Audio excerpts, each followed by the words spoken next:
Oh,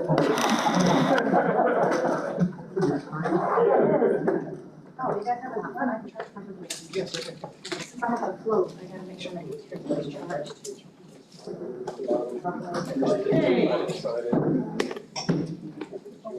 Let's start with check-in, and who would like to begin?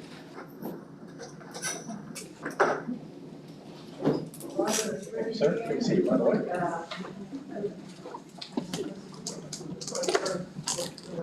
Can you turn that, please? Thank you. Hi, I'm Robert Dodig. I am good. I have no time constraints. We have Jessica Duncan and Helen Martin that are missing tonight. I have no elephants, and my expectation is to make progress.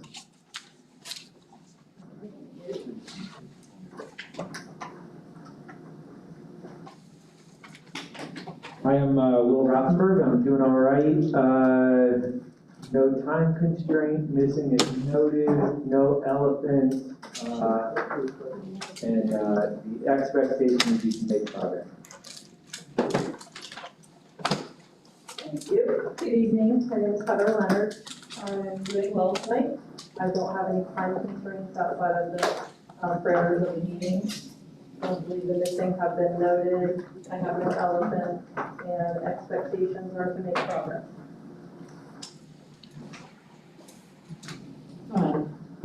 Criminal veterans, good, no time constraints, missing noted, no elephants, and make progress.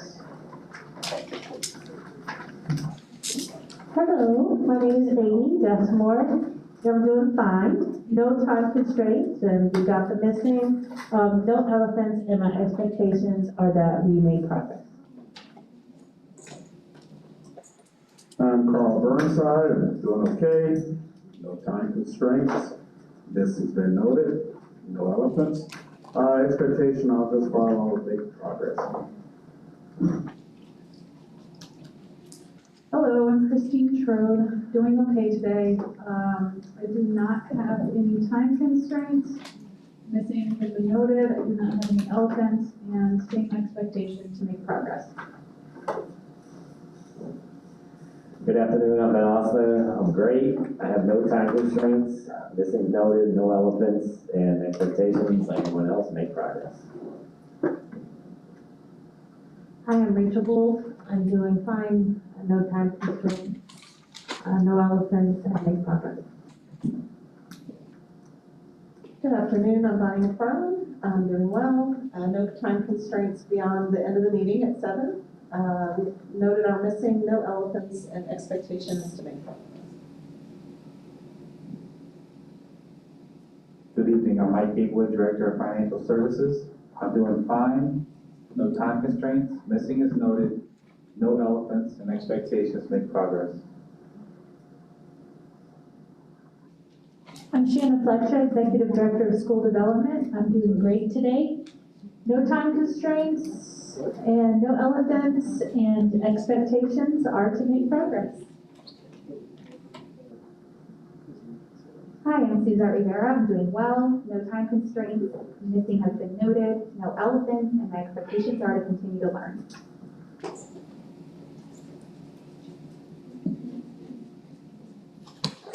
Hi, good evening, everybody.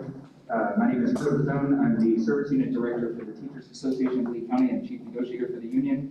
I'm doing fine. No time constraints other than the ending of the meeting. Our full team is here, so no one's missing. No elephants. Expectations make progress. My name is Kevin Daly, I'm the President of the Teachers Association. Fine. I as well have no time constraints. Set, missing their noted, no elephants, and we'll continue with any progress.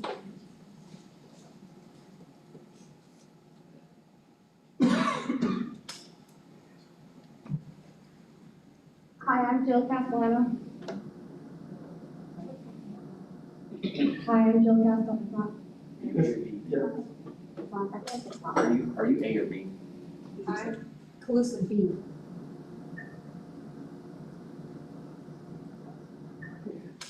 Hi. Hi, I'm Jill Castellano. I'm Vice President of TALC, and I am a full-time peer collaborative teacher at Varsity Lakes Middle. I'm doing quite well. My time constraints are until 7, so I'm here till the end. Who's missing has been noted, no elephants, and my expectations are to make progress.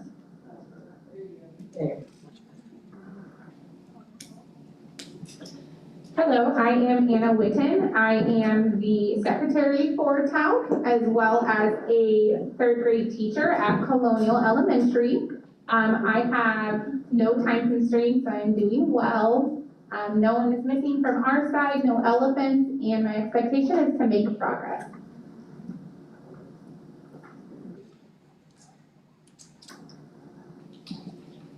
My name is Samantha Howard. I'm fine. I'm a full-time peer collaborative teacher at Friends Marsh Middle School. I have no time constraints. Missing has been noted, no elephants, and I'd also like to make progress.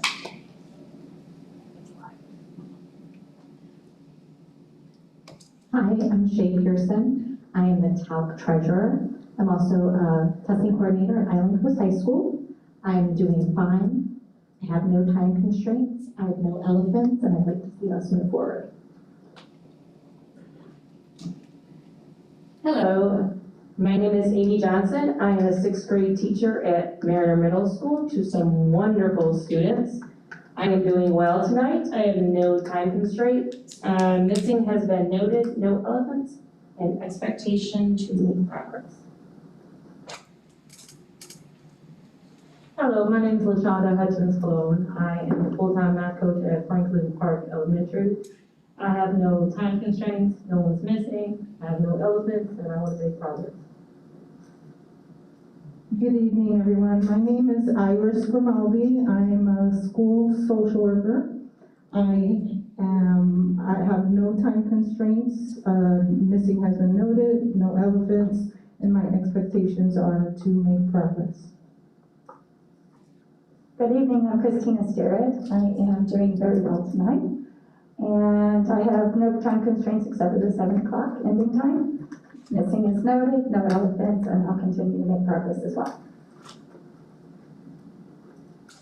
Good evening, my name is Bob Scotool. I teach math at Three Oaks Middle School, and I'm doing fine, even though my Boston teams are not. No time constraints, and missing has been noted, no elephants, and my expectations to make progress, please. I'm Mario Dorstall. I'm over at South. I'm doing good, no time constraint. Like to go on 7. Missing has been noted, no elephants, and I'd like to make progress.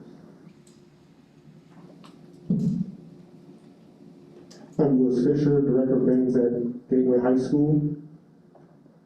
I'm doing all right. I'm a Dolphins fan, so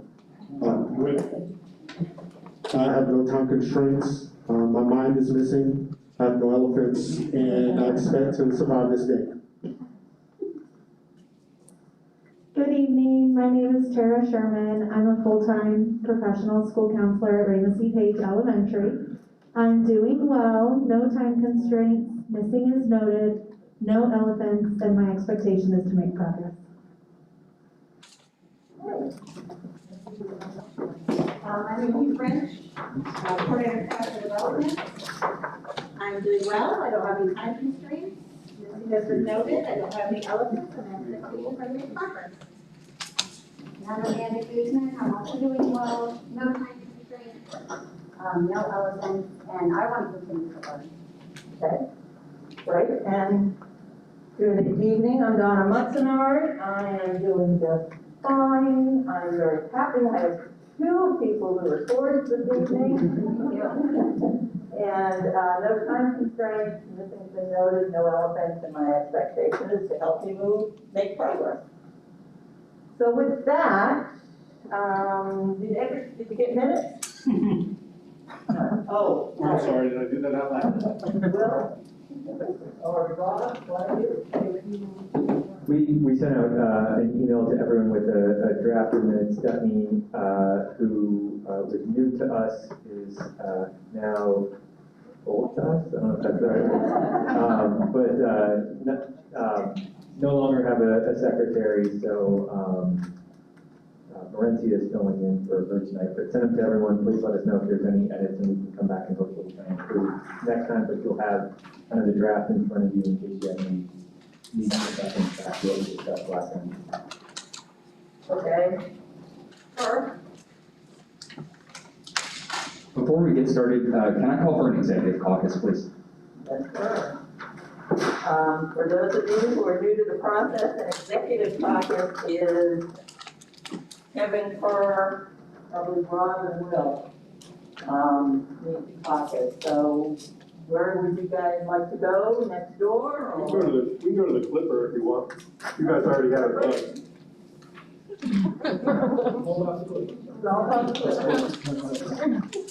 Any general time frame or just 5 to 10 minutes. 5 to 10 minutes? Okay.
The executive session topic, are we ready to move forward?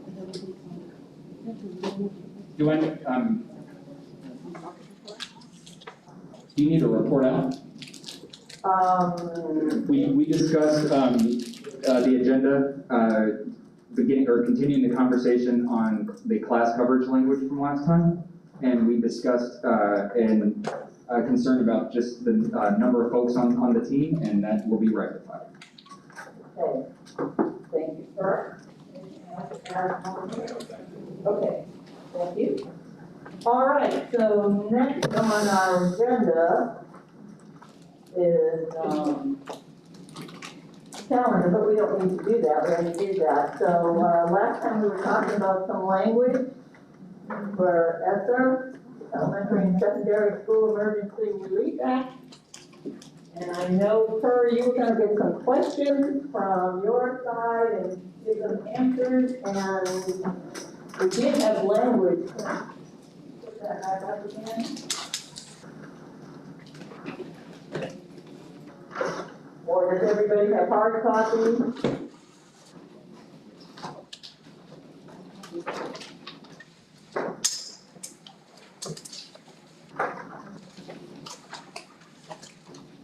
We need it back up again, or? Yeah, if possible. I think we all have hard copies. If possible. Yeah, well.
Okay.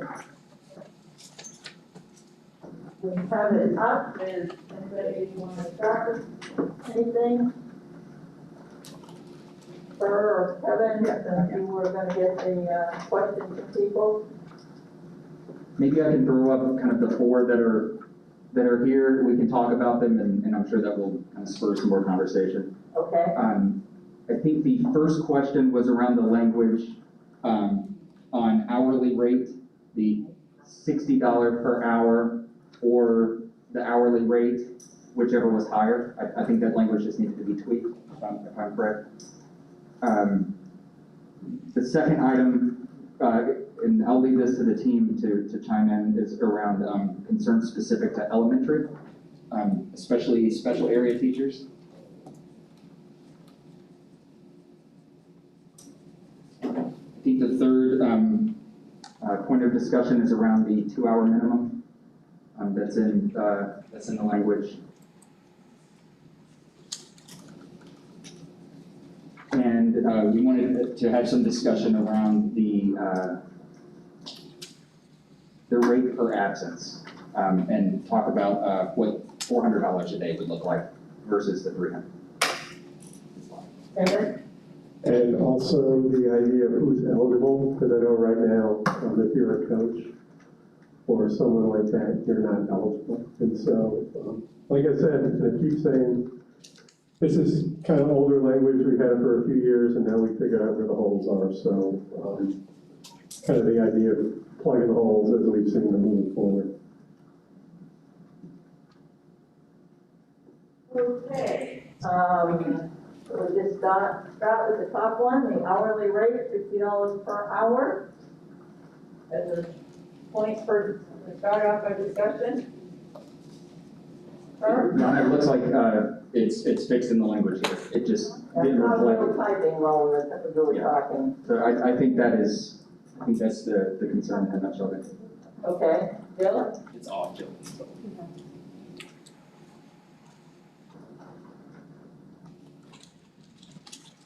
So first I want to say under the secondary and special centers, I thought it was $50 per hour, not per day, and $60 per hour, not per day. That was my first comment. Yeah, so, okay. My other is when we talk about, because it says $50 per hour or the hourly rate, but it's $60 for full semester coverage. Is that full semester coverage, like you've covered for one teacher the entire semester, or you just covered every day during your planning for an entire semester? I think when we had the conversation, that was for people teaching 8 of 8 type situation, or in a situation where maybe someone's out on FMLA or board approved leave for the semester. So that, if I remember correctly from labor management, that was a situation where you kind of are expected to do planning and grading in addition to providing instruction and supervision. I think that was part of the rationale for the difference. Jill?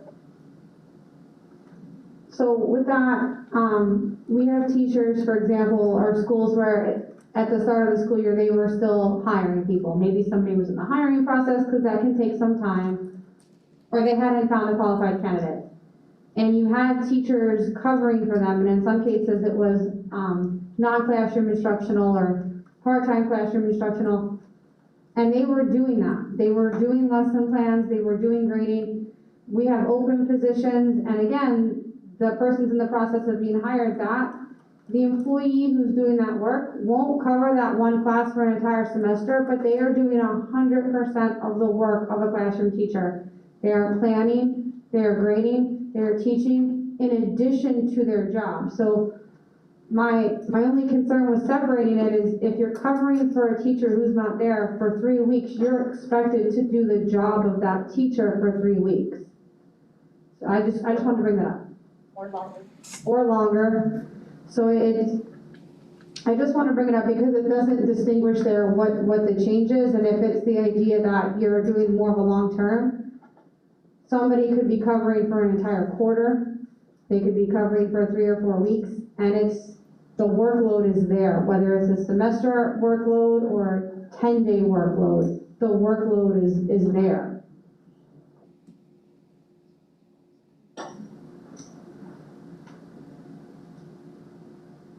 Okay. Christina? Bring it over here.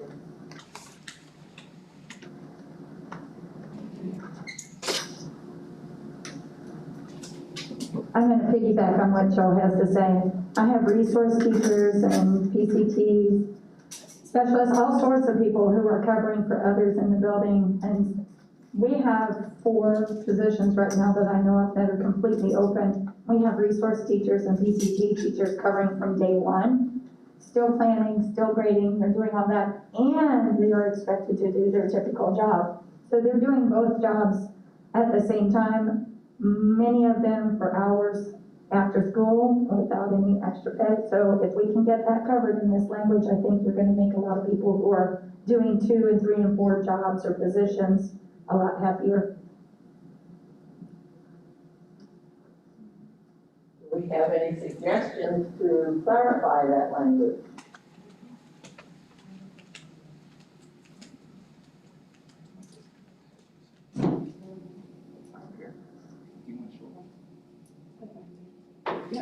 Go ahead, Jill. I'd like to request a 5-minute caucus. Okay.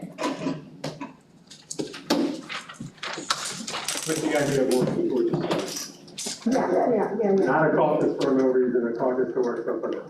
All right.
caucusing, so, TALC, you asked for it first, so why don't you, give us your report first? All right, I think I'll pass it to the team after the report for more discussion, but there's a lot of conversation around the difference between, and needing to clarify the difference between covering for an absent teacher that's just sick one day versus actually taking on the job for that person, whether it's 1 day, 5 days, 30 days, you know, with all the planning, grading, and et cetera.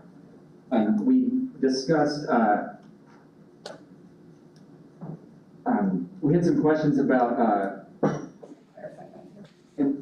we had some questions about the, what happens when a para is covering the class or providing supervision, but, you know, there may be a teacher that's doing all the lesson planning, grading, creating the instruction, or creating the lessons and things of that nature. We also had some conversation around, under the elementary, under A, the part that starts is assigned to perform all the essential functions and duties of the regularly assigned classroom teacher. Maybe moving that into B. You know, if we can clarify the difference between covering a class for someone who's absent versus taking on all the job duties. And I think we can clarify what we mean by that in some conversation. All right, is that it for your report?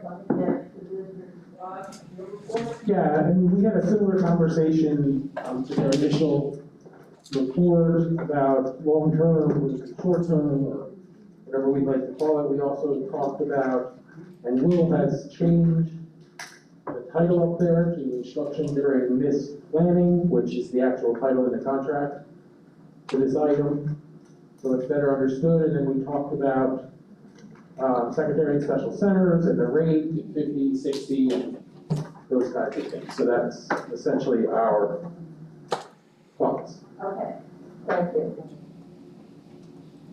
Okay, now, with that, you said the team had some additional information?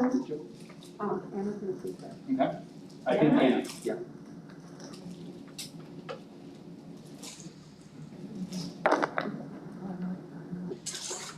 So switching that from the temporary reassignment to instruction during missed planning, in elementary, that is not always the case, because if I am a resource teacher and I get pulled to cover Jill's kindergarten classroom, then that is, it's not necessary. You would still get a planning, because then you would get that planning time of the teacher who you are assuming. I was trying to find where that is.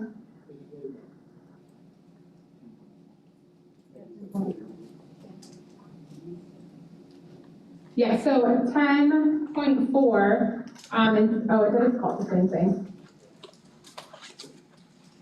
Even though it doesn't capture what's really happening in the elementary. But you're right, it is titled that same thing.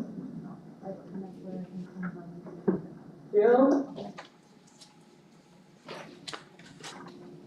So one of the things that we talked about, really just around the amount of work that it takes to take on the position of a teacher. So I understand that we have teachers who teach additional classes. For example, in middle school, they may teach all 6 periods. At high school, they may teach 7 of 8 or 8 of 8.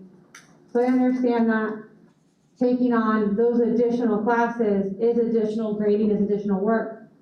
But when you are a resource teacher or non-classroom instructional and you are filling in for a teacher, so you're doing all the lesson planning, all the grading, plus all your other job expectations, even if it's for a short amount of time, that is still a significant amount of work for a person to do. And so that was really the focus of our conversation, because when we talk about it hitting the $60 for a semester, and you have people doing that for 3, 4, 5, 6, 7 weeks, but they're also doing all of their other job responsibilities. And so we want to recognize the amount of work it takes to fill in for a teacher, whether you're doing it during your planning, because maybe your bell schedule works to where you can fill that in during your planning, so you're grading and you're doing all of that for a class, or because you don't have classes assigned to you, you're filling in so that there's a licensed person in the classroom with the students. And I know that there are schools that have openings that have been open since the first day of school. And another teacher is in there covering those classes, teaching, grading. In some cases, it's a department head who's providing that licensed professional additional lesson plans and all the resources that they need so that instruction can continue to happen. And so that was a big concern of mine when it said semester, because even if you do that for 3, 4, 5 weeks, or even if you're doing it just for someone to be in the hiring process, the job of a classroom teacher, it just, I can't even put it into words. It's a lot. And that's just what I wanted to say. Okay, Kevin, you said you're gonna come back with a solution or a possible option to this issue? Yeah, I did, but that's not what I'm raising my hand about now. Okay. And I'm a little uncomfortable with that continuation of instruction during this planning, because I think that was some language that was used to deny people payment.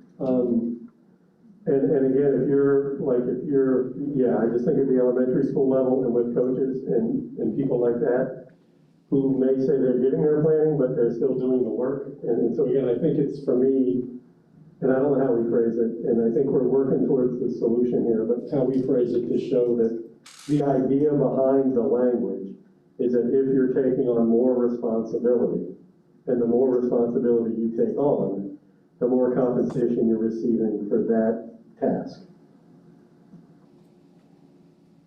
Well, So I just, I guess a couple of things, and I think kind of with what Kevin was saying, we're maybe getting to this point. I think this language exists for classroom coverage, and it was mainly so that if you're covering a classroom and you're missing your planning time, that you're going to have to work outside of the regularly scheduled workday to do some of that planning, some of that grading. It's so that you're not doing that, on your own time. It's to compensate you for that loss of your own personal time.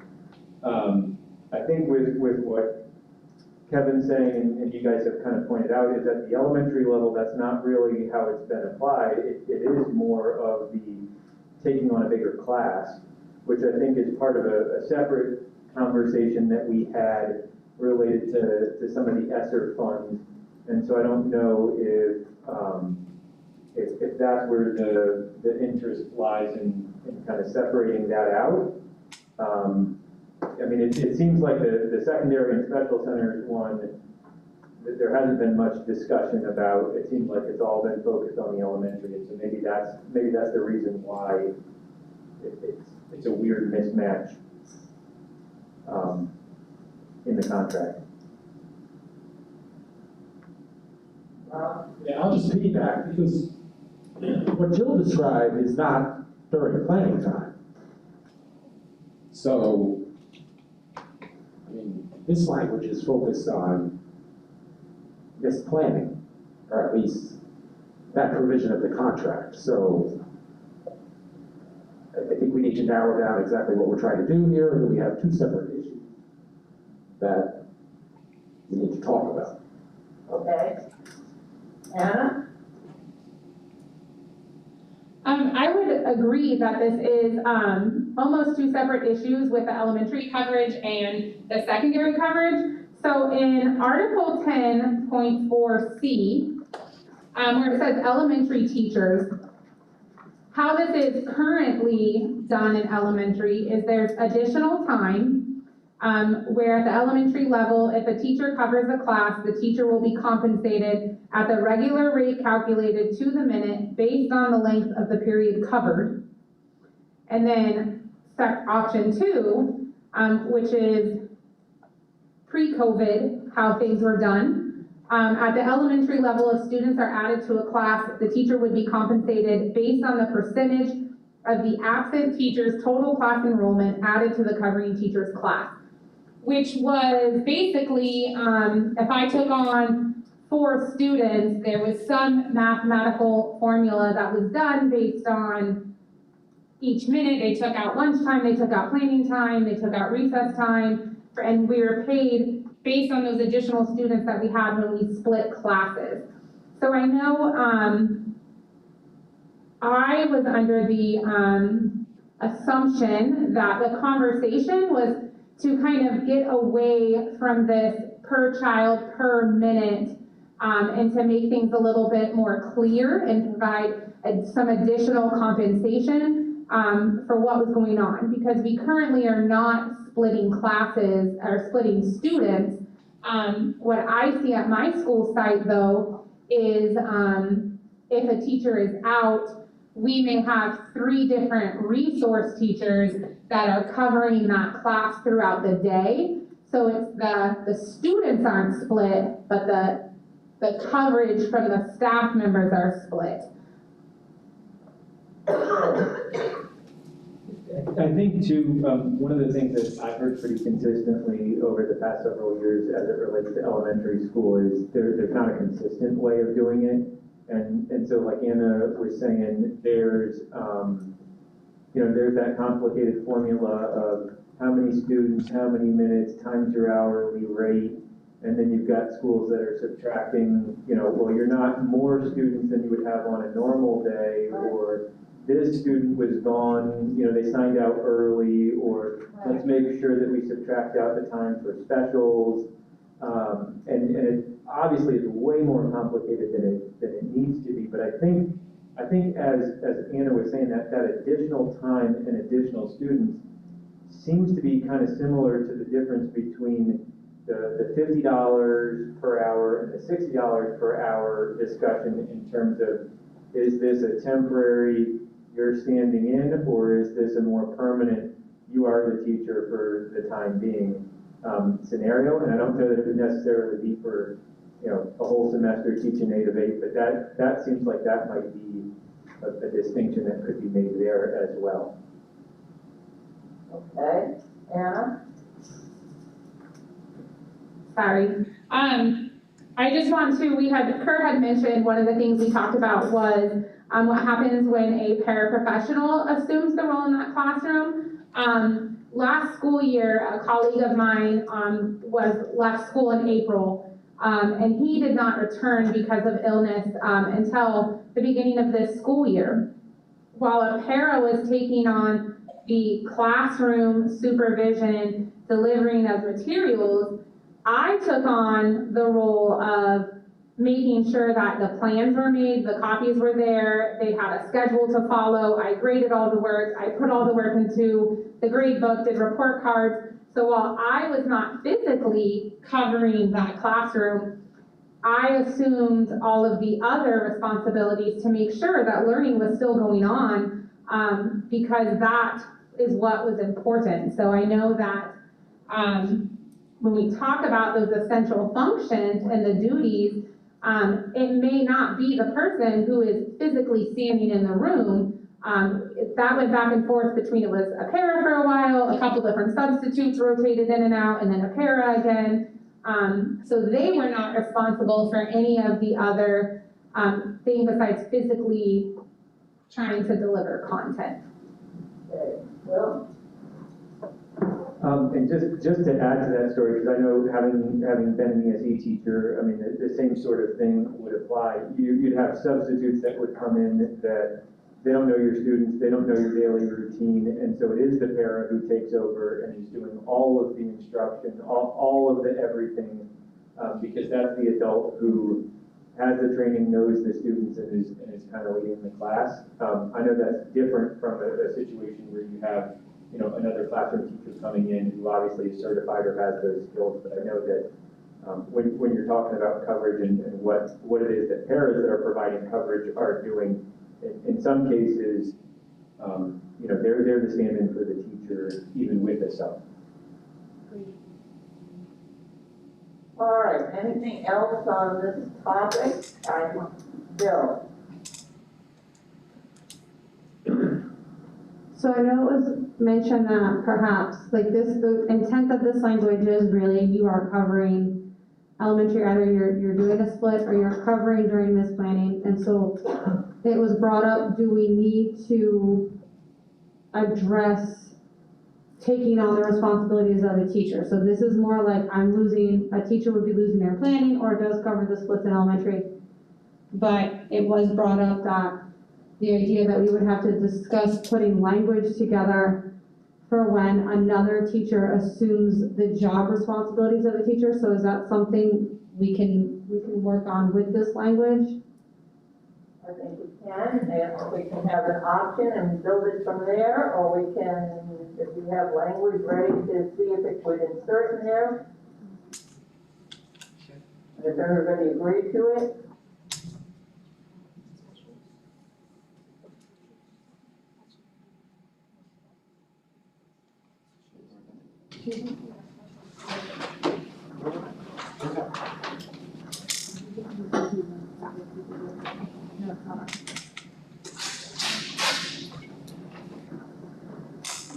So my question is about, at the secondary level, looking at math coaches, science coaches, writing coaches, literacy coaches, those type of people, even ESE teachers that have a job responsibility, but that are constantly getting called out to cover classes during what I would call a teacher/sub crisis right now.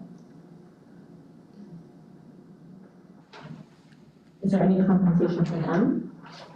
Because they're taking on another responsibility, really, and not being able to do their own job. Anybody have an answer to today's question? Will? I'm not sure if I totally understood kind of what the ask is for, but I do know that there has been some conversation about a reading specialist, a resource teacher. I know that a lot of times those people are called on to provide coverage to the students that they typically work with. I'll be honest, I'm not sure that that's what's going on right now because of some of the COVID-related stuff. But I know that a lot of times that principals do that, it's with the expectation that whatever you would do on a regular day, you're not responsible for doing that. You'll still work with the same students, provide instruction, but you're kind of relieved of your regular duties for that day. I don't know if that's what you're referring to or not. Is that what you were getting at today? I'm referring to like a graduation coach who is spending 3 periods covering classes during the day, who technically has a different job to do, but because we don't have subs for that position, she's in those classes.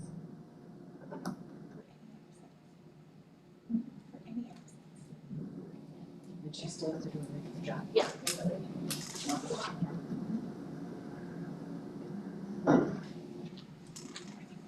I guess I'm just trying to understand,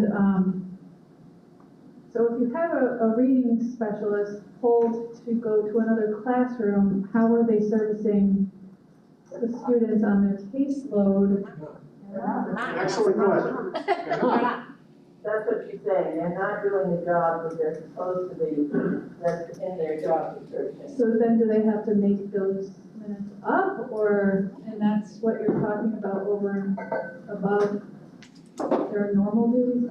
I understand. Can I clarify it for you? All right, I saw several hands, Christina and Jill. I don't know whose hand went up first. And Carl? All right, let's do Christina, because I know her hand was up for a while. Then we do you, Carl. I just want to piggyback on what Shay's saying. This is not just an elementary thing, though. I have PCTs, resource teachers, coaches who've been in the classroom since day one and still are in there.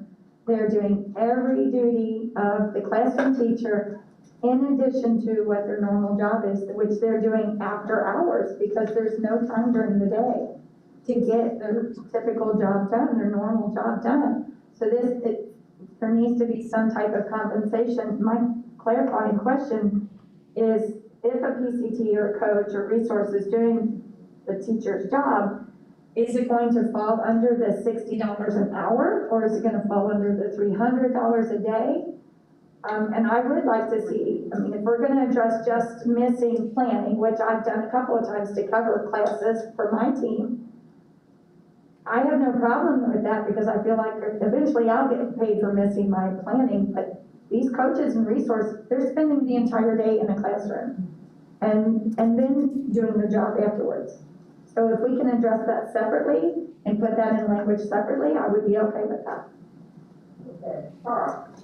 I guess I want to hear more about specifics because what happens in certain situations is that some of the coaches are actually, so for instance, in their regular day, they could be, and this happens, I'm just using, I can just do my work. When they go into a classroom to co-teach or to model or to do those things that PCTs are doing, when they're covering, they're not doing those simultaneously. So I guess what I want to really hear, so I can have a better understanding, what are those specific things that they're doing after school that you have concerns about? Because that I'm just, like I said, I'm trying to expand myself to hear that. So let's talk about what does that look like. And so, because of the way, like I'm just going to my math coaches, my PCTs and things of that nature, and the team teach and the modeling and those things that they do, and going into other classrooms and bringing teachers with them as they do some of the the learning walks and things of that nature. So obviously they can't do those after school. And I thought about the language that says, where it says that will not be disciplined for non-acceptance of temporary reassignment. So therefore, as principal, there are things I would not expect them to have to be done because they can't do them after school if they do cover. So outline that, because then that way I can have a better idea of what that looks like. Okay. Jill, your hand was next, and then Bob.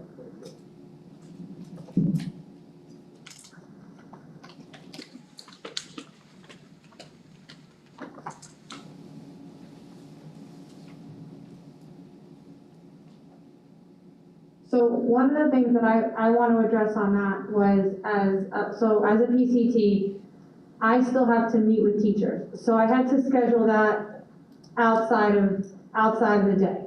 So I was coming in early to meet with teachers, staying after school late to meet with teachers, okay? And I get that's covered in my job, so that's not a big deal.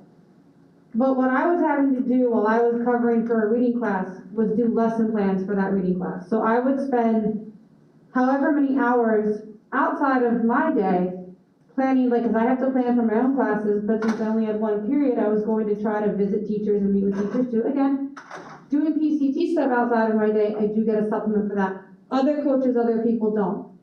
But I had to do lesson plans for an intensive reading class.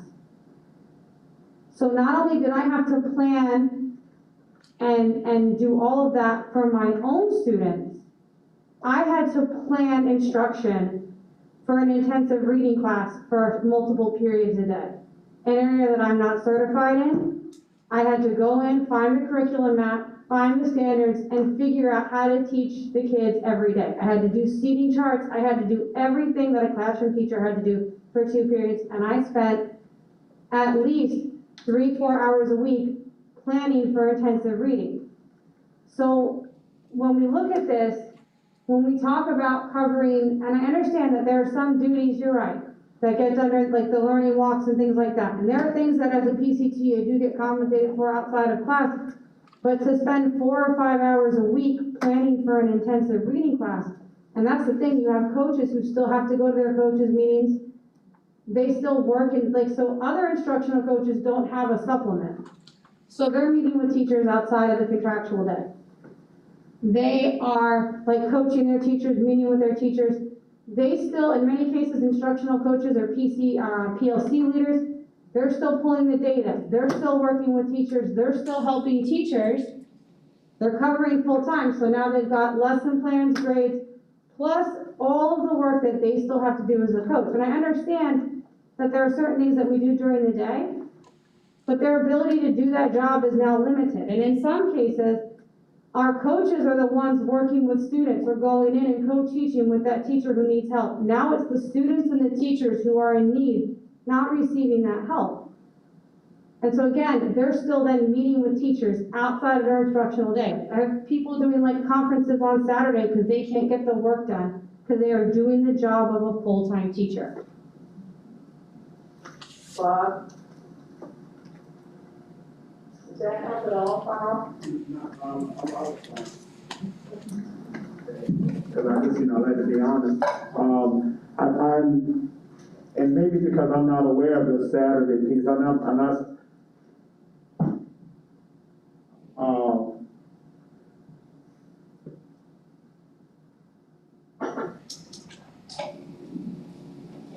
because I'm also wondering then, I don't know how to quantify it because some of the things that were being stated, it's not in my world. So that's why I'm just being honest, I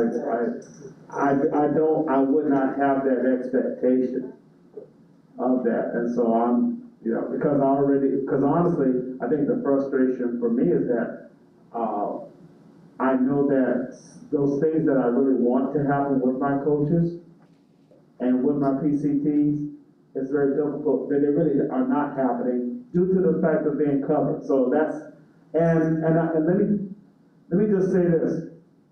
If anything, what I struggle with, is that outside my coaches and my PCTs, a lot of my teachers who are not coaches, who are not PCTs, that are doing coverages, they struggle with, because they feel like, well, some of the other folks do have the time to do the coverages that they're being asked to do. Because, so there's that 90% of the staff membership that sometimes I think almost feel like they have more time to do it. That's some of the things that I to be very candid with you, that I have to kind of juggle so that my teachers who teach 6 out of 8, that they don't feel that they're always covering when they see perhaps someone else who does it. They feel like there could be more time for them to cover. Because it's not even for some of them, it's not about the money. The fact that they're asked to cover, they're like, well, can't that person do a coverage? So there's just a lot of things. It's not an easy answer. That's why I want to hear more specifics on that. So maybe I could have a better understanding. Okay. Bob? Yeah, Make people wait. that's okay. You maybe call the scenario with some specifics that Al mentioned might make a little sense to this. Let's say for instance the math teacher is out for 3 weeks for illness, and another teacher assumes the responsibility of the daily assignments, and it's a veteran teacher, and they did it for 2 or 3 weeks, and they're making their hourly rate anyways is anywhere between $45 to $50. What would the incentive be for a teacher to assume that all those responsibilities to get $50 an hour over those 3 weeks, if they're almost making $50 an hour already? And upping it a little bit, let's say they did it for the entire semester. What would the benefit or the incentive be for a teacher to do all that work for a semester for an additional $10 an hour? I don't know if those specifics help you, Kyle, in understanding that part of that.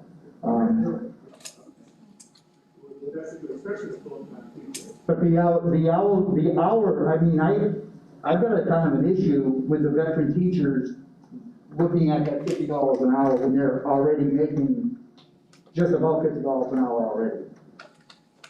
But then all of a sudden they're gonna have to go home and do planning, correct the papers, monitor the room. So I think there were 2 things. I know we changed it to $50 per hour or their hourly rate. I think when we looked at it, there's a small number of people in the bargaining unit that are making above $50 an hour. I want to say for some reason it's 200 or so out of 5,800, 5,900, 6,000. 5950. 5950. Okay. I knew that there were fresh numbers out recently. And then as far as $60 an hour, there's very few people that are above that. And to be honest, most of those are JROTC instructors where they're coming in with their their military rate, which I know is where those those dollar amounts come from. I had a separate question too, though. I don't know if you had something you want to say back. Yeah, I was just gonna say that, I mean, I'm being in the district 35 years, I'm making close to $50 an hour now, like $49 and some change. So what would the incentive be for me to assume all that responsibility for basically the same amount of money that I would make if I was just to cover a class because they were going to attend a bargaining session? I see what you're saying. So the question that I had, and I know that we had kind of a parallel conversation today in transportation labor management about coverage, like again in the time of COVID and people being asked to pick up additional bus stops, or just run a couple more kids home, or can you please grab a couple kids that got left behind from this school and drop them off at this other school on the way. And one of the things that I know that came up there was, if it's in your paid time, kind of what's the difference? Obviously, that didn't go over well with the drivers that were in that meeting, and I think that one of the things that came out of that was it's the uncertainty of knowing, I come to work to do a job. If my job's going to change every day, that ends up impacting my ability to do that job. And when I'm doing the planning for that job, if it's changing on a daily basis, that's problematic versus I think what we've seen in the past where, you might be asked to fill in if someone's got to, leave early for a doctor's appointment, or someone's having a baby, and so you're trying to figure out coverage for a couple of weeks. Obviously, we're way outside of what might be normal by any standard. But one of the questions that I know that we had around that was a principal can change someone's assignment. They can say you're going to be teaching this instead of that, and typically in those situations, it happens at a semester, it happens, at the start of the school year, it happens at the quarter, and there's the opportunity for the person to request support and assistance. I know that is, kind of a separate conversation, but I'm wondering, as part of this, is there any need to have any discussion around some of those non-monetary things? Like at some point you can pay me whatever you want, and I'm still going to have the stress of every day a different class, a different subject, different students. Does it warrant having a discussion around what, again, some of those supports and assistance things might look like, or what's normal? You can't come tell me at lunch that I'm a science teacher when I was a reading teacher in the morning and expect for me to be able to, get my head straight and be able to teach students. Or to go from first grade to fifth grade just because that's where the need is to fill in. And I don't know that that's happening, but again, just wondering kind of what the response is to that. Okay, thanks, Will. Bob, are you still? Can I just add one more thing? Yeah. Christina had her hand up a while ago. Are you okay? It basically has to do with what I said earlier. And I would like to see that $50 per hour change to at least a minimum of $60 an hour. And the other one, to be honest with you, $60 an hour for an entire semester, I think should be raised to maybe $75 an hour. I'm not making it in the form of an option, but I think that the compensation needs to be a little bit higher up than what that is. Okay, I'll pass it down to Jill. Okay. Now, I think it needs to be pointed out that that's an additional $60 a day or $50 a day. It's not in addition. An hour. Right. For that time. Right. Okay. Clarifying question. Can you define it? That's not why I raised my hand, but I do want to clarify. Can you define additional? So let's just say Jill makes $36 an hour, and Kevin calls in sick, okay, to go to a Dolphins game. And Jill has to cover Kevin's class. Jill gets her 36 plus 50, is that what we're saying? I think if you look at it just to kind of reword the math word problem. If Jill makes $250 a day and provides coverage, Jill's gonna get $300 or $310, depending on whether she's providing it just for that day or that period every day for the semester. Okay. Go ahead, Jill. I feel like I went back to algebra 2, and I'm a little mixed up, because I need you to talk to me by period. So,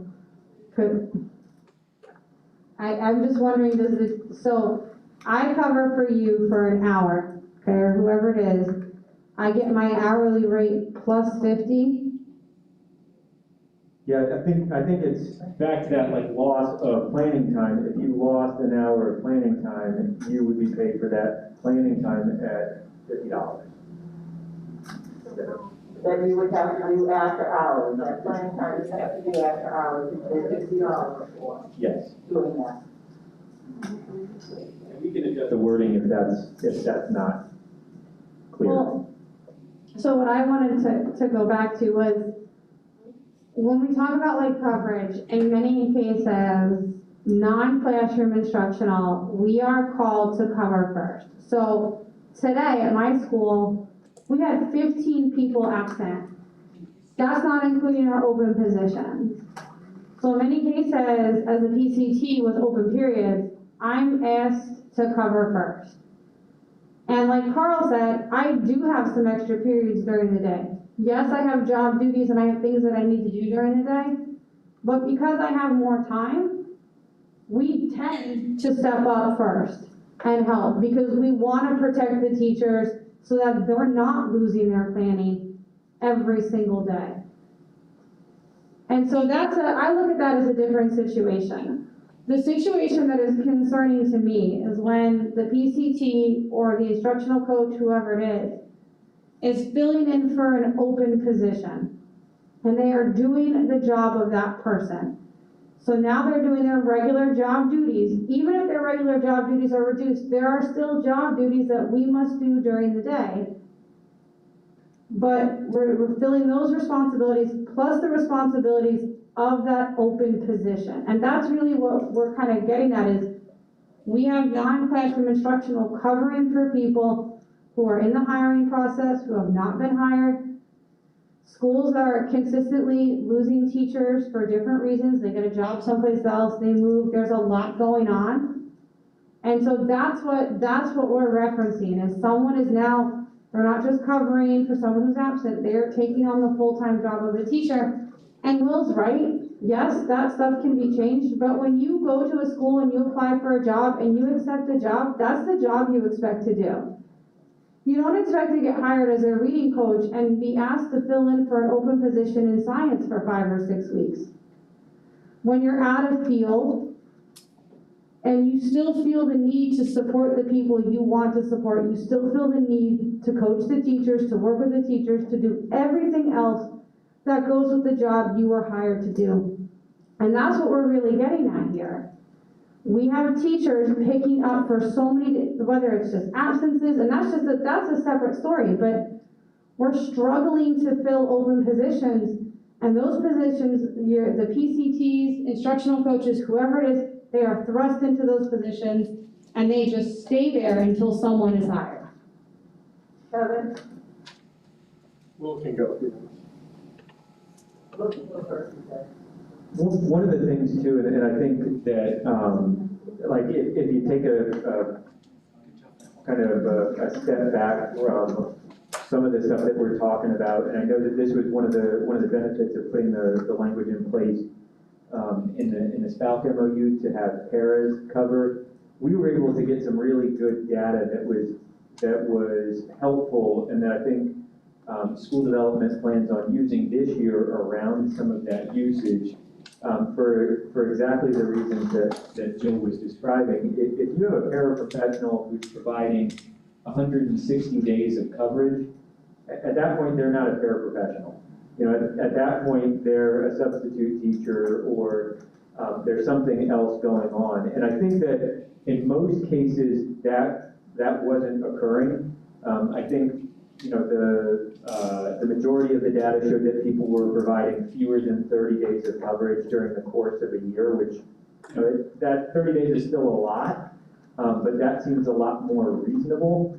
And so we were working on how do we make sure that they get that data, on a more regular basis, so it's not a year in review, look back at where we, could have made sure that people were, working more closely in alignment with their job descriptions. But that's one of the other things I think if we can land on something with this that we might walk away from and that we might be able to, have future discussions about is now that we have that standard rate rather than I'm trying to figure out, okay, Jill, made $25 an hour and Anna made 32 and, how many hours did each of them spend away from their regular duties? I think that's another opportunity to come back and hopefully make it better in future rounds of bargaining. Kevin?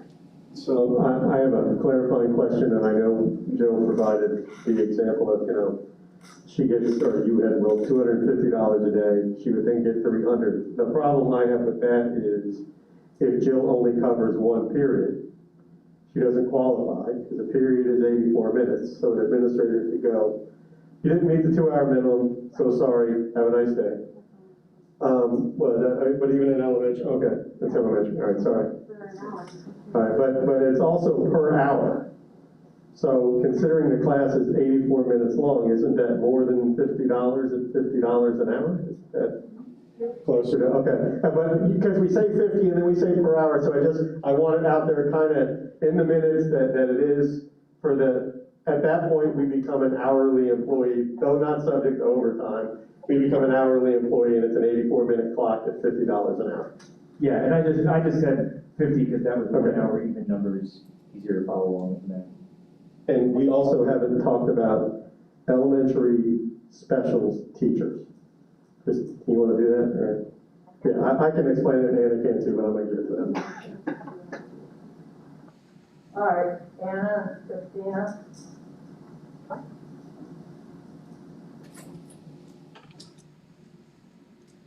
Okay, so elementary, it says in there that elementary schools will receive $300 per absence per day to be divided evenly among the employees providing classroom coverage. And then it does mention the minimum of 2 hours. So our specials time in elementary is anywhere between 40 or 50 minutes. We currently have a behavior specialist who's out. So the guidance counselor and the dean of students are rotating his two special periods that he goes in and delivers a lesson as part of the specials rotation. So with that minimum of 2 hours coverage, those 2 employees that have been covering his special areas time would not be eligible to receive compensation. And then I kind of look at the $300 a day as like a backpack. So I'm out and I've got a $300 backpack full of money. That could be evenly split up and divided among people who are providing coverage. So if it's a classroom teacher, maybe there's 3 different teachers that rotate in to cover that. They would each get $100 as part of those hours. And that's where I do see the 2 hours, that 2 hours coverage would apply easily in that situation. There was a situation where our art teacher and our music teacher were out for a few days. The PE coach took all of those kids out to PE for 7, 8 days, all day long. So does that mean that the PE teacher who typically would not get additional coverage when we were splitting kids, that they would get the art teacher's little backpack and the music teacher's backpack, or there's times where, it goes either way with that. The special areas teachers do a wonderful job of covering one another. It could be the art teacher's out and they both go to music for the day. It could be the PE coach is out, so the art teacher takes PE and art into the media center for the day.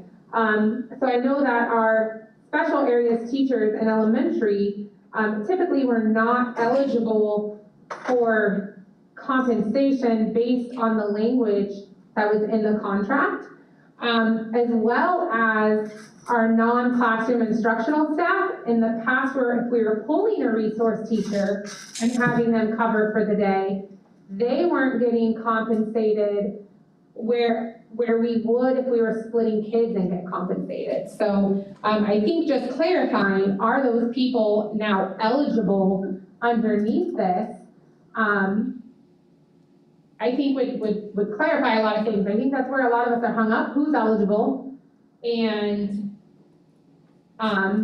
you know, how are those, like, the absences? If it's just a teacher, you know, it doesn't matter what they're absent for. We could have 15, 16, 17 teachers out for the day. So I think some of those words and the language are maybe getting some of us hung up in continuing this conversation. So if we could have some clarity on, you know, what is the intent? Is it, we do have two issues: vacant classrooms due to a teacher shortage, like the resource teacher who's been teaching 3rd grade since the first day of school. Does that mean she gets $300 a day because she's been taking on the responsibility of the 3rd grade classroom, as well as classroom coverage due to absences that are typically higher than they normally are, and a sub shortage? Christina.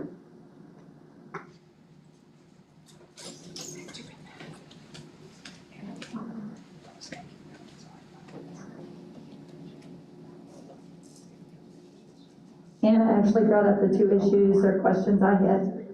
My first one is in the first line. It says, if an employee accepts temporary assignment.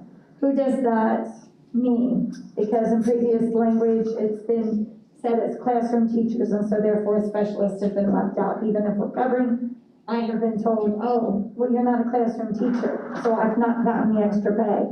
My other issue or question would be about the 2 hours as well. We do ours by periods. I teach 7 periods a day.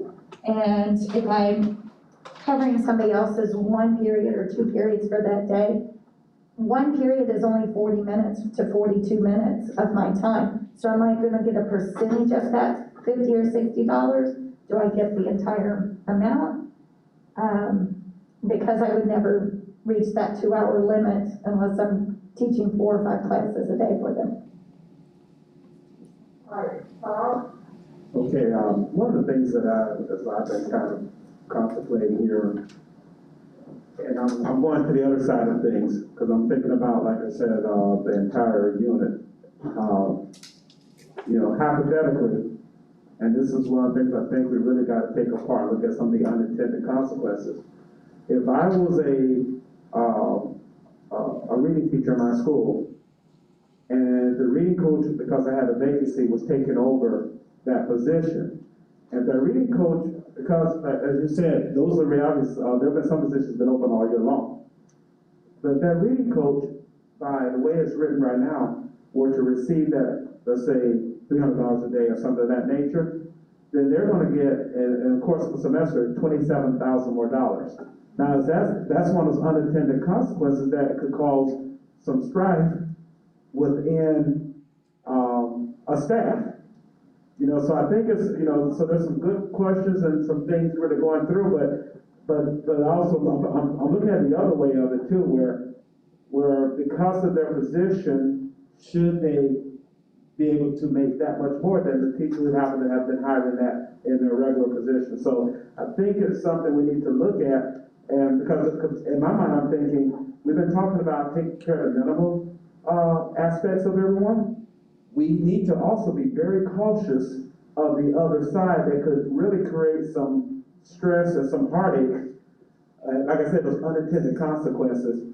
So as we go through this, we really need to crunch some things, look at some real scenarios, so we don't get some language that could create some hostility in the other direction. Okay, Bob?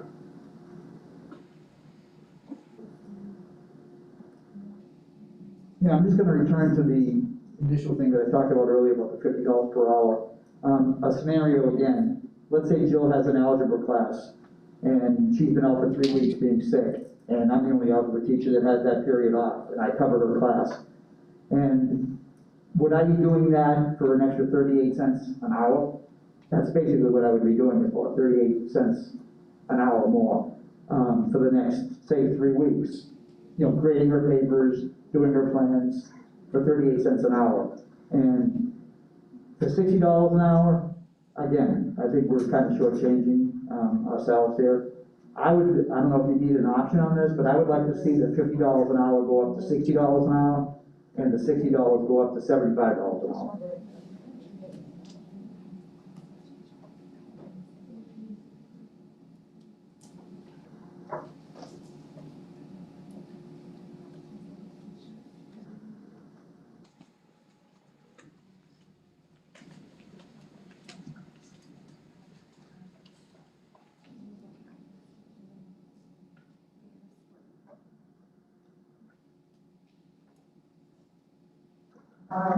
Okay, and maybe I just totally missed it, but I thought it was, you get your money that you get in the day, and then if you cover a class, and maybe that's not what you're talking about covering a class, but that you cover the class is an additional amount of money per that time.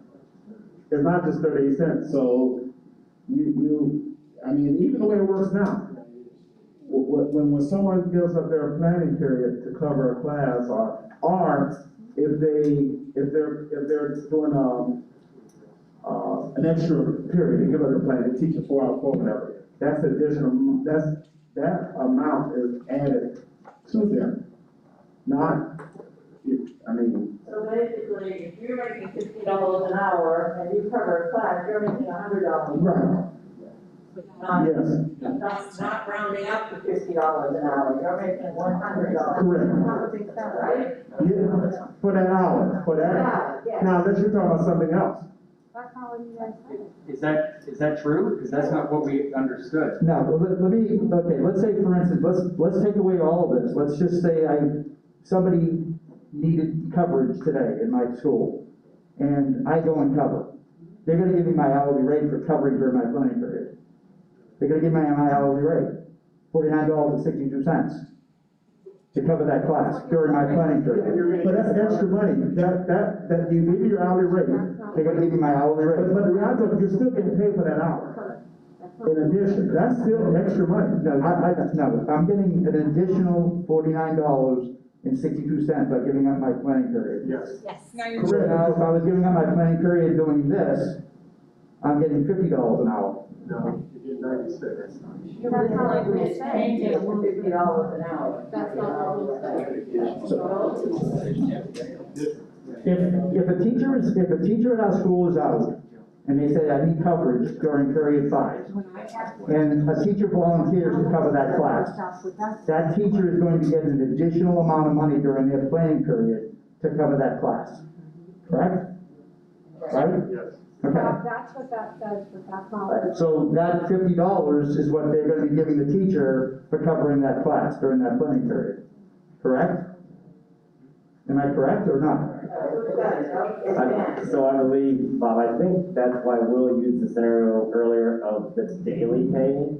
So you can figure out what your hourly rate is, and you know you get that times the 7.5 hours, whatever that comes out to. And I think that's why you used the daily amount with Jill, because you're gonna get your daily amount, whatever it would have been, whether you talk through your planning or not, you're gonna get that $300, whatever it comes out to for the day. But then additionally, because you chose to teach through your planning, you're gonna get an additional $50 or $60 on top of that. The daily amount of money that a teacher gets should not even come into the equation on this. It shouldn't come into play in this.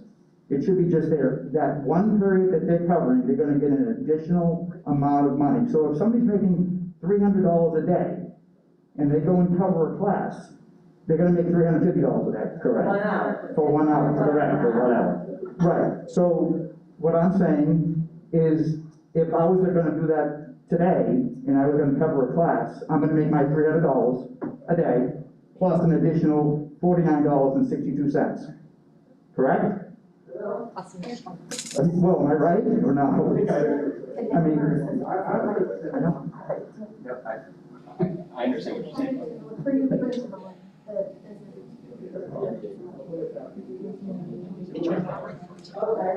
so I mean, again, can I just finish saying No, I'm something? gonna answer it after the call. Take the daily amount of money that a teacher is making out of the equation. That should not be in the equation. We're talking about their hourly rate to give up their planning period, to get paid for that hourly rate.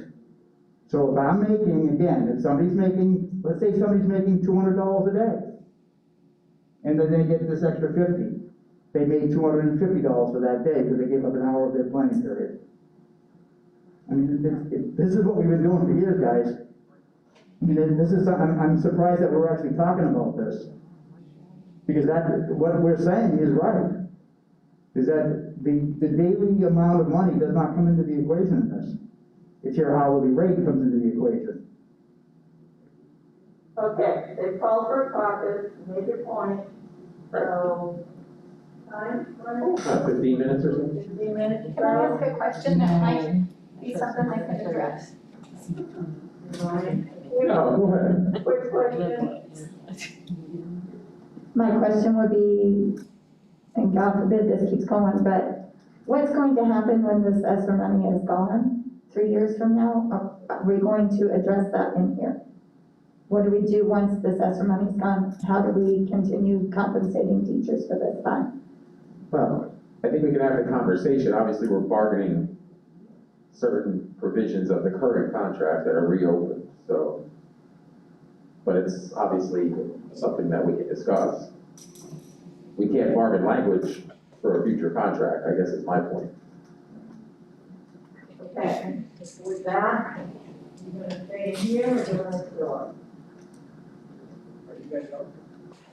Yes. We'll go to Clifford. Are you going to Clifford? We'll go to Clifford. Thank you.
Thank you for your patience. I know we've been longer than 15 minutes, so I apologize. To begin, we talked about Bob's concern, which is a legitimate one, and we had a lot of back and forth regarding that. Carl got up and taught math for a little while, and we've come to the conclusion, which is kind of option-y. Option-y? Because we're not necessarily putting things up in as options, but you can, yeah. Well, we put one, we put Bob's up there as an Right. option, so we can use it as an option. So we're talking about language for secretary and special centers that would include an individual's hourly rate plus $15 for coverage. So we also want to make it known, and I think there was a question right before break, that we're targeting a specific source of money for this, as you all know. So we may have to discuss that in a more full way. But we have in the past, at least when I was here, we have had things sunset before. So we may have to talk about language relative to that. Also, we talked about the applicability. Who would this apply to? We're not prepared at this point, without further conversation amongst our team, to determine that, or hearing from all of you, to determine that at this point. So that's essentially it, unless anybody else on my team wants to add anything. Thanks, Rob.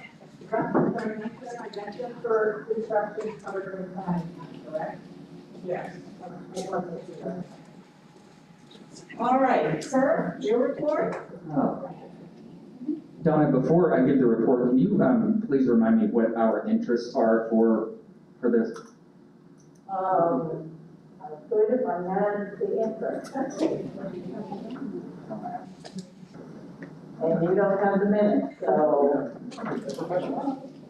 Well then, I mean, I can just go out on a limb, because we only have 15 minutes left. Just make a note, please. And I want to add one thing to the interest, and that's professionalism. I think in our caucus, a lot of the talk came back to being treated like a professional. And I think we still need to work out the difference between supervision, thank you, Sam, I like that much better, versus covering, the instructional duties. We're in the middle of a sub-crisis shortage, a teacher shortage, a driver shortage, still in the middle of a global pandemic. And what we're really talking about is compensating folks for doing work in addition to their regular job duties. So as we started talking through the problematic portions of the language, I have 4 options, separate options to put out. Okay, let us switch the paper here, and So as we said, there. Counting interest, employee morale, emergency crisis situation needs to be compensated for work done, employee recruitment and retention, fairness, clarity, student achievement, compliance, manageability, health, safety, welfare, professionalism, treating as a professional. Thank you. Then it wasn't mine. So then option, I don't know what number we're on. 3? Okay, option 3. We would like to scratch the reference to 2 hours in D1A. And per semester, the reference to per semester in D1B. That's one option combined. Okay, thank you. D1B. Yeah, D1B. All right, go ahead, Kurt. Option 4, in D1A, we would like to increase the $300 per absence per day to $400 per absence per day.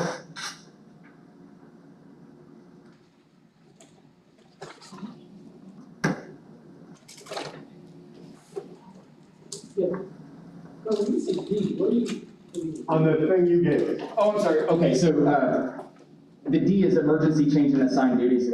I think I'm working off of an old labor management option, so this would just be in 1A and 1B. I apologize. Option 3, 4, 5. You all were on the same kind of thought process that we were. So in B, for the secondary and special centers, for the $50 per hour, we would like to throw up an option of hourly rate plus $30 per hour. And for the 60, it would be hourly rate plus $40 an hour.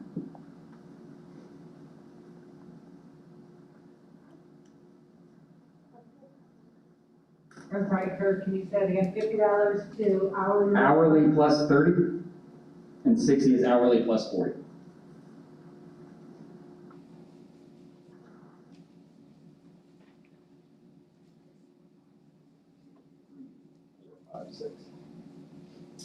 More?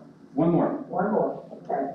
So this really gets down to what we were talking about, performing the instructional duties while there's somebody in the room, you know, monitoring or supervising the kids. There's somebody that's still behind the scenes doing the lessons, planning, prepping, grading. And so in that instance, our option is that if you're doing that prep time, we would like the employee to be paid for an hour of planning when they're doing that prep for that additional class, per day. So if you're doing prep? If I'm designing the lesson, doing the grading, you know, all that for the class, but I'm not necessarily the body in the room, we would like that person to get an hour paid planning per day. Even if you are the boss. Yeah, not necessarily, you don't have to. Yeah, if you'd like to.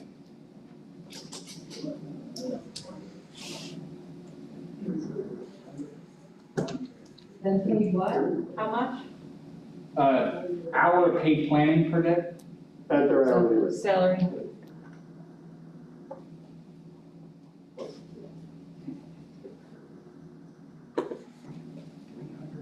Our market's not very good tonight. All right, anything else to add, Todd? Oh, yes. Yeah.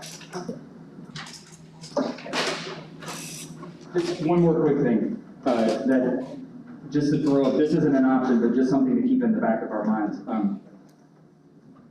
There are a lot of other unintended consequences that we haven't spoken about, and I just want to throw one out there. One would be, could be BAM. You know, depending on how long this happens, how many kids, there could be some very serious consequences for, you know, for somebody's BAM score.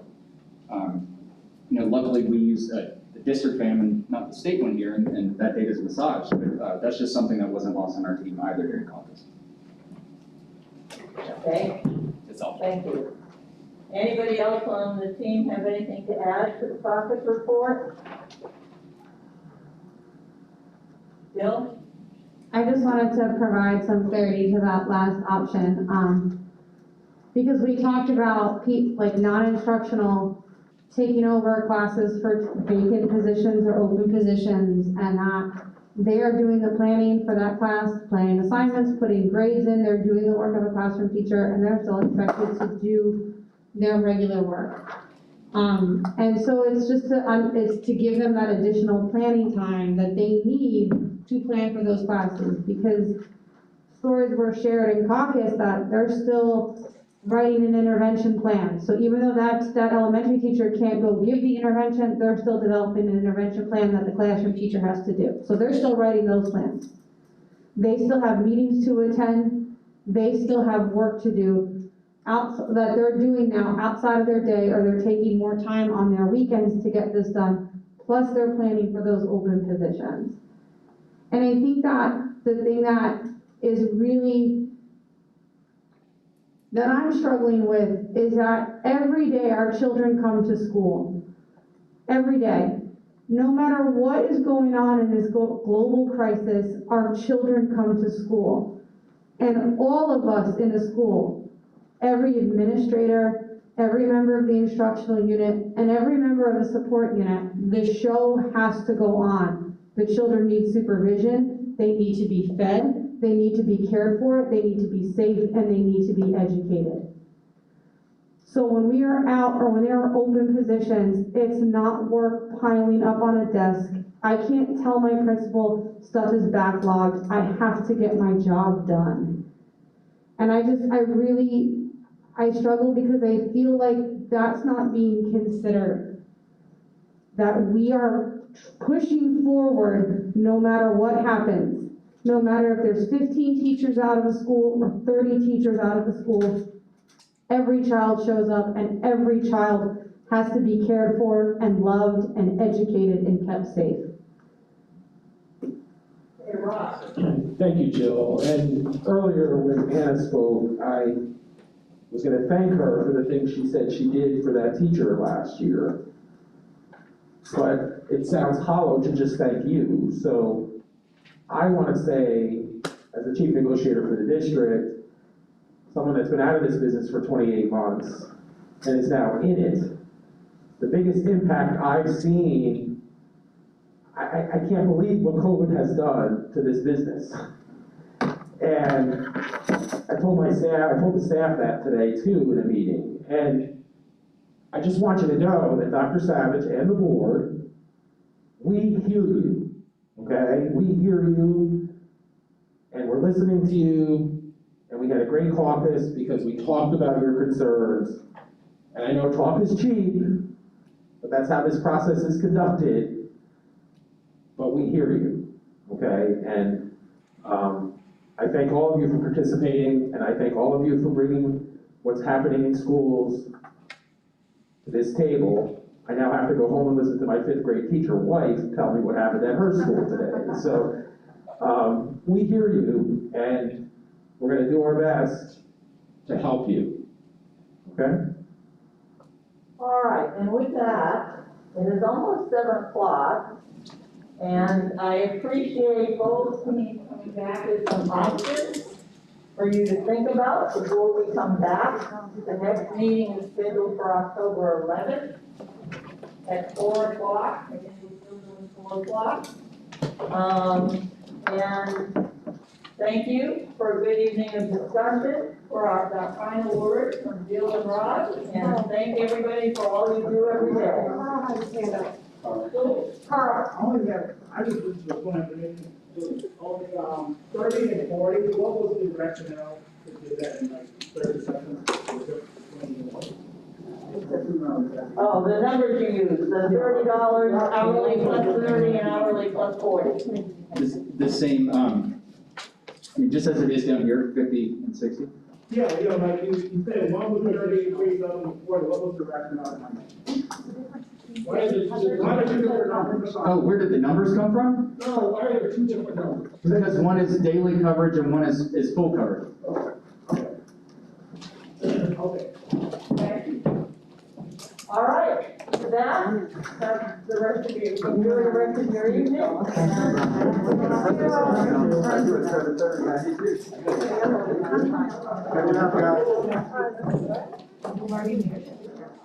Couldn't think of it. Girl, I got you.